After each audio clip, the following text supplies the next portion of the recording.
My name is Frances Lazare, and I'm excited to welcome you to Modernism in Miniature.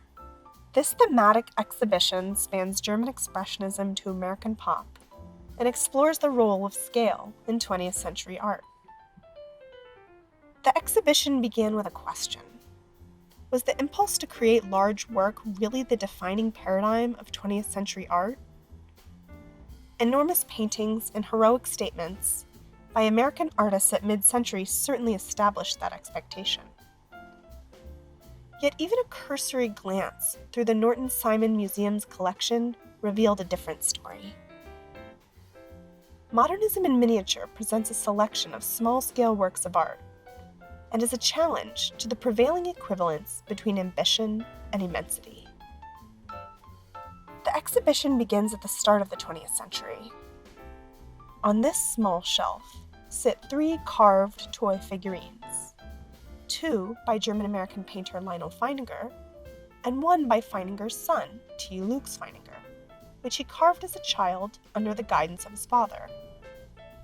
Best known for his expressionist cityscapes of 1920s Berlin, and for his role as a founding faculty member at the Bauhaus School of Art and Design, Feininger was also a passionate toy maker. These tender clay sculptures may have belonged to an expansive toy city that the artist crafted over the course of several decades. This small blue head, which fits in the palm of a hand, reveals the economy of form that Feininger brought to his minute city. The wooden toy is painted in slightly muted hues, and its features are defined by abstracted shapes that are chiseled in quick but assured strokes and convey great emotion despite the object's small size. Its frozen, awestruck expression draws viewers in to apprehend its dramatized detail. At the object's top is a small wire hoop, which possibly indicates its use as a Christmas ornament. Feininger created toys and ornaments with a special fervor around the winter holidays.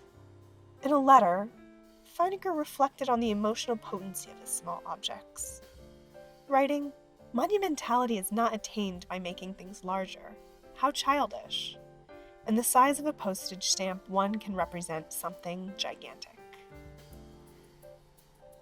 French artist Marcel Duchamp explored both the whimsical and the serious, critical aspects of the miniature in his boîte en valise, or box in a suitcase, which is positioned here at the gallery's center. By the time Duchamp began work on this piece in 1935, the artist was already notorious for his irreverent antics, as in the controversy surrounding his 1917 sculpture, Fountain, which was a urinal that the artist signed under the pseudonym R. Mutt and submitted to an exhibition of the Society of Independent Artists. This act initiated a debate about the seriousness of Duchamp's work, and the ready-made, which was a found object designated as a work of art, as in Fountain, became associated with the subversion of conventional understandings of the meaning and status of art. In a similar jab at the institutions that enshrine art history, Duchamp once remarked, "Everything important that I have done can be put into a little suitcase."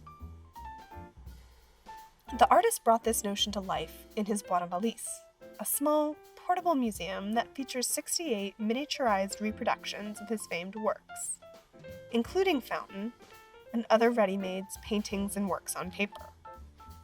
These handmade objects are housed in a small green case, which here sits open to give viewers a glimpse of its contents and a tantalizing peek at Duchamp's signature. American artist John Chamberlain also used reduction of scale to reflect on his own artistic practice. For over 50 years, Chamberlain constructed welded metal sculptures using crumpled and discarded automobile parts, which he soldered together to create expressive, abstract works, like in this 1969 sculpture, now at the Menil collection. Of his choice to use these readily available industrial materials, Chamberlain remarked, "I finally found an art supply, and it was so cheap it just made you laugh." Alongside the large-scale works of art that became his trademark, Chamberlain created smaller, mixed-media relief sculptures, also from found materials, as in this untitled assemblage. The composition is a complex tangle of rusted metal and paper scraps, including a cardboard greeting card, that are affixed to a press board. The artist manipulated this material by twisting it and crushing it to create eccentric folds and a sense of depth. As in his larger works, Chamberlain engages with the process of construction and assemblage. But in his turn to this more ephemeral material, the artist compresses the gestural vigor of his larger work and reveals a subtlety and delicacy less obvious in his larger forms. Together, this tiny collection, presented in the museum's most intimate gallery, represents distinct moments in a counter-history of 20th century art. These works demonstrate that, from the start of a century associated with its enormous artwork, artists worked in a range of sizes and chose to create tiny and delicate things.